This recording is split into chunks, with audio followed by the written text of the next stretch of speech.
Projektové ciele sú častokrát nejasné. Ľudia im nerozumejú a nemajú pochopené kompetencie, kde sú ich zodpovednosti na projekte a častokrát nevedia, čo je vyššia priorita, či práca v línii alebo na projekte. To spôsobuje nejasnosti a ľudia sa necítia dobre. Cieľom tohoto dvojdňového workshopu je odozdať účastníkom základy projektového myslenia a využitia nástrojov projektového riadenia. Akým spôsobom uchopiť projekt na začiatku?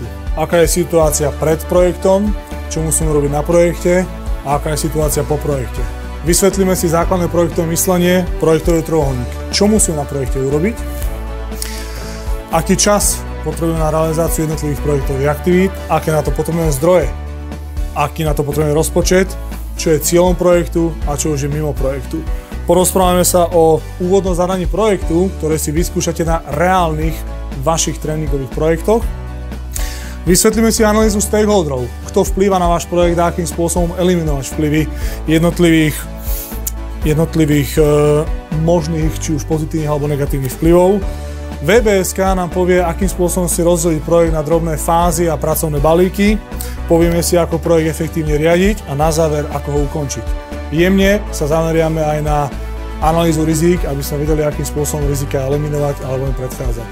Toto sa vám budeme snažiť rozdať za tieto dva nadchádzajúce dni. Čiže ono to je práve o tom, že dnešní ľudia stále vyžadujú viacej a viacej a firmy sa tomu musia prispôsobiť. A ide o to, akým spôsobom dokážu tú výrobu urobiť efektívnejšie s tými istými nákladmi. A tiež to, čo sme sa bavili, že stále je to o tom, že ľudia si vyžadujú viacej a viacej. Dnes každý očakáva atraktívny dizajn, ten cyklus produktový sa skracuje. Kedy si bolo auto na trhu 10-15 rokov bez zmeny, dnes je po 3 rokoch facelift a po 7 rokoch prichádza nový model. Takže aj dizajnéri, ale aj realizátori, výroba majú o mnoho menší čas na prípravu všetkých zmien a je potrebné byť efektívnejší.